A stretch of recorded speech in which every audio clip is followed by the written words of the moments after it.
పంచతంత్ర కథలు మిత్రభేదంలో ఈరోజు మనం నక్క మరియు పొట్టేలు కథని తెలుసుకుందామా. ఇది 17వ ఎపిసోడ్. ఇక మనం ఎపిసోడ్లోకి వెళ్తే ఆల్రెడీ మనం చూసాం కదా. మిత్రభేదంలో మొదట ఒక ఎద్దుని వాళ్ళ యజమాని కాలు బెనకటం వల్ల అడవిలోని వదిలేసి వెళ్ళిపోయాడు. అప్పుడు ఆ ఎద్దు ఎలాగోలా బాగుపడి అక్కడ అవి ఇవి తింటూ ఒకరోజు తన కాలు బాగా అయ్యింది అనే సంతోషంతో గంతులు వేస్తూ పెద్దగా అరిచేసింది. అది విన్న ఆ అడవిలోని రాజు సింహం కొంచెం భయపడుతుంది. ఆ రాజు యొక్క మంత్రి కొడుకులు 2 నక్కలు ఉంటాయి. ఆ నక్కలు ఆ సింహం ఎందుకు భయపడింది తెలుసుకోవాలి అనుకున్నాయి. ఇక ఆ ఎద్దు గురించి కనుక్కొని ఎద్దును తీసుకొచ్చి సింహానికి పరిచయం చేసేశాయి. అప్పుడు ఆ సింహం ఆ ఎద్దుని చాలా ఇష్టపడింది. ఆ ఎద్దు కూడా ఆ సింహాన్ని చాలా గౌరవిస్తూ ఉంది. అందుకని వాళ్ళిద్దరి మధ్యలో చాలా స్నేహం ఏర్పడింది. కానీ ఈ 2 నక్కలు ఉన్నాయి కదా, మంత్రి కొడుకులైన ఈ 2 నక్కలకి ఆ సింహం ఆ ఎద్దు మీద తప్ప ఇంకెవ్వరి మీద ధ్యాస పెట్టకపోవటం వల్ల చాలా బాధపడ్డాయి. అప్పుడు వాటిలో వారే మాట్లాడుకుంటున్నాయి, మనం అనవసరంగా తీసుకొచ్చి ఎద్దుని పరిచయం చేశాం. మన రాజుగారు ఆ ఎద్దు మీద తప్ప ఇంకెవ్వరి మీద ధ్యాస పెట్టుకోవటం లేదు అని బాధపడ్డాయి. అలా బాధపడుతూ అనవసరంగా నేను ఎందుకు తీసుకొచ్చి పరిచయం చేశాను అనుకొని తమ్ముడు నక్క అన్నయ్యతోటి ఒక కథ చెప్తుంది. ఆ కథనే ఇప్పుడు మనం తెలుసుకుందాం. నక్క పొట్టేలు కథ. ఇక తమ్ముడు అన్నయ్యతోటి ఆ ఎద్దు మరియు సింహం ఎంతో స్నేహం వల్ల చాలా బాధపడుతూ మనం చేసుకున్న తప్పే మన నెత్తి మీదకి వచ్చింది అనుకొని ఒక కథను చెప్పడం ప్రారంభించింది.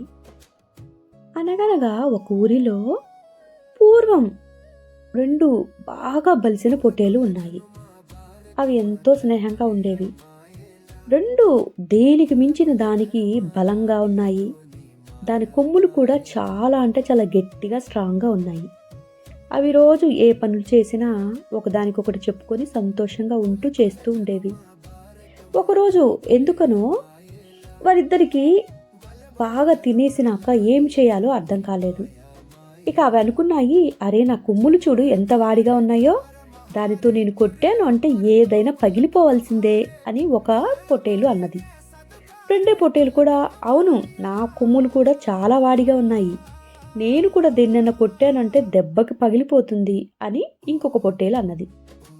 2 కాదురా నావి ఇంకా చాలా షార్ప్గా ఉంటాయి అని ఒకటంటే ఇంకొక పొట్టేలు కాదురా నావి చాలా గట్టిగా ఉంటాయి అని ఇంకొక పొట్టేలు.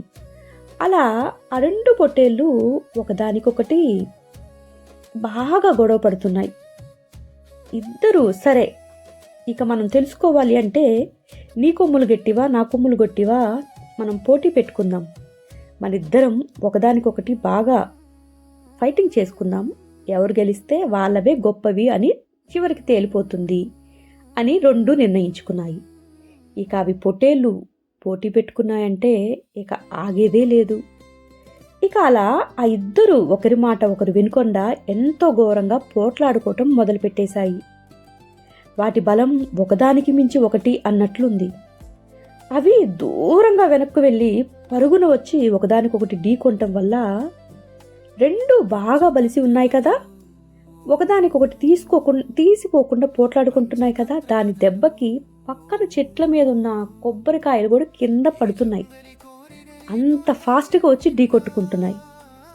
అలా దూరం నుండి 2 గట్టిగా వచ్చి ఢీ కొట్టడం వల్ల వాటి తలలు కూడా మధ్యలో దెబ్బ తగిలింది. అయినా కూడా అవి పట్టించుకోవటం లేదు, పోట్లాడుకుంటూనే ఉన్నాయి. అలా ఎంతసేపు పోట్లాడుకున్నాయో వాటికే తెలియదు.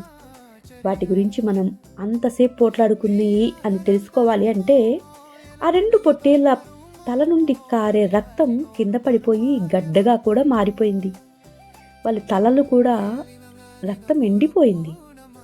అయినా కొట్టుకుంటున్నాయి. అప్పుడే ఒక నక్క అటు సైడ్ వెళ్తుంది పాటలు పాడుకుంటూ, ఆహా ఈరోజు ఎంత హాయిగా ఉంది, నాకు ఇప్పుడు ఏదైనా మంచిగా వేడి రక్తం తాగాలని ఉంది, ఎక్కడైనా దొరికితే బాగుండు అనుకొని నక్క ఆ అడవి వైపు పాడుకుంటూ వచ్చి అక్కడ నుంచుంది. అది తీరా 2 పొట్టేల్ని చూసింది. ఏంటి ఈరోజు ఈ 2 పొట్టేళ్ళు రోజు స్నేహంగా ఉంటాయి కదా, ఈరోజు ఇంతగా కొట్టుకుంటున్నాయి అని అక్కడ చెట్టు కింద నుంచొని చాలాసేపు గమనించింది. అవి 2 కొట్టుకోవటం వల్ల ఒక్కొక్క రక్తం బొట్టు కింద పడటం అది గమనించింది. అబ్బా, ఎంత వేడిగా ఉంది ఆ రక్తం! అది తాగితే ఈరోజు నాకు పండగ అయినట్టే నాకు అనుకుంది. ఇక ఆలోచించింది, కానీ ఆ 2 పొట్టేళ్ళు చాలా ఘోరంగా కొట్టుకుంటున్నాయి కదా, ఇప్పుడు ఆ రెండింటి నుంచి నేను ఎలా ఆ రక్తాన్ని తాగాలి అని ఆలోచించి దానికి ఒక ఉపాయం వచ్చింది. ఆ 2 పొట్టేళ్ళు చాలా దూరంగా వెళ్ళిపోతున్నాయి, మరలా వచ్చి కొట్టుకుంటున్నాయి. అప్పుడు అనుకుంది, అవును, అవి 2 చాలా దూరంగా వెళ్ళిపోతున్నాయి కదా, అప్పుడు నేను త్వరగా వెళ్ళేసి ఆ కింద పడిన రక్తాన్ని తాగేస్తాను, అప్పుడు నాకు హాయిగా ఉంటుంది అని ఆలోచించింది. ఇక అంతే, వెనక ముందు అది ఆలోచించలేదు. ఆ 2 పొట్టేళ్ళు కొట్టుకుంటూ కొట్టుకుంటూ వెనక్కి వెళ్ళిపోగానే టక్కున ఆ మధ్యలోకి వచ్చి అక్కడ కింద పడిన రక్తాన్ని తాగటం స్టార్ట్ చేసింది. అలాగే 2 పొట్టేళ్ళు దూరం వెళ్ళి మళ్ళీ వెంటనే ఫాస్ట్గా వచ్చేసి కొట్టుకోవటానికి రాగానే మధ్యలో నక్క ఉంది అనే సంగతి వాటి కళ్ళకి కనపడటం లేదు. అవి 2 నువ్వా నేనా, ఎవరు గొప్ప అని తేల్చుకోవాలన్న కసితోనే ఉన్నాయి. ఇక ఫాస్ట్గా పరిగెత్తుకుంటూ వచ్చి 2 పొట్టేళ్ళు ఒక్కదానికొకటి ఢీ కొట్టడం తోటి ఆ రెండిటి మధ్యలో ఉన్న నక్క పాపం ఆ 2 పొట్టేళ్ళ యొక్క కొమ్ములు వాడి తగిలి ఇక చేసేదేమీ లేక రెండిటికి మధ్యలో నలిగి చచ్చిపోయింది.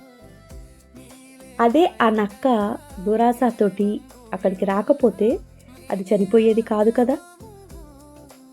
కొంచెమైనా 2 మనుషులు పోట్లాడుకునేటప్పుడు మనం మధ్యలో వెళ్ళకూడదు అనే జ్ఞానాన్ని అది తెలుసుకోలేకపోయింది, తన ప్రాణాన్ని పోగొట్టుకుంది. అలాగే నేను కూడా దురాశతోటి మంత్రి గారు పదవిని నాకు ఇస్తారేమో సింహం అనుకుని మోసపోయాను. నేను అనవసరంగా ఎద్దుని తీసుకువచ్చి సింహంతో పరిచయం చేశాను. ఇప్పుడు ఏం చేయాలి అనుకొని అన్నయ్యతో చెప్పి బాధపడుతూ ఉంది. హాయ్ గైస్, ఈరోజు పొట్టేళ్ళ కథని విన్నారు కదా. 2 పొట్టేళ్ళ గొడవలో నక్క రక్తం కోసం ఆశపడి ఆ రెండిటి గొడవల మధ్యలో నలిగిపోయి చనిపోయింది. అలాగే బలవంతులైన 2 వ్యక్తులు పోట్లాడుకుంటుంటే మనం ఎప్పుడూ మధ్యలోకి వెళ్ళకూడదు. అలా వెళ్ళాము అంటే మనకి తప్పకుండా ప్రాణహాని కలుగుతుంది. అర్థమైంది కదా. ఈరోజు పంచతంత్ర కథలోని నీతి అదే. ఇక రేపు ఏ కథని ఆ నక్క చెప్పబోతుందో మనం తెలుసుకుందాం. సరే, ఇప్పటి వరకు నా ఛానల్ని సపోర్ట్ చేస్తున్న మీ అందరికీ చాలా థ్యాంక్ యూ. ఒకవేళ నా ఛానల్ని ఎవరైనా సబ్స్క్రైబ్ చేసుకోకపోతే కొంచెం దయచేసి చేసుకుంటారా. అలాగే ఈ కథ మీకు నచ్చితే మీ ఫ్రెండ్స్కి కూడా షేర్ చేయండి. రాత్రి పడుకునే ముందు రోజు మీ పిల్లలకి లేదా మీరైనా ఈ కథని వింటూ పడుకోవచ్చు కదా. సరే, Shashank music me and you స్టూడియోని ఇప్పటి వరకు సపోర్ట్ చేస్తున్న మీ అందరికీ చాలా చాలా థ్యాంక్ యూ. ఇక మీదట కూడా మీ సపోర్ట్ చేస్తారని ఆశిస్తున్నాను. ఉంటాను. బాయ్.